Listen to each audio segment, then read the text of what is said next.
Hello everyone, my name is Aman Narang. I am here to share my experience of my summer internship program where I had an incredible opportunity to intern as Zomato as a sales and marketing intern to specifically with Zomato dining team.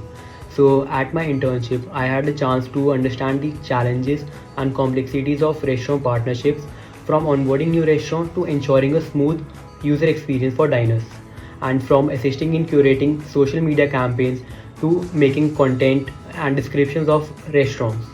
Throughout my internship, I was part of key projects such as Gold Dining Carnival, Deal of the Day, and Restaurant Optimization onboarding process. So this internship wasn't just about the projects, I also had a chance to shadow industry professionals to learn about their day-to-day valuable insights in the industry. And also I attended the various industry events. So overall my Zomato dining internship was an unforgettable experience.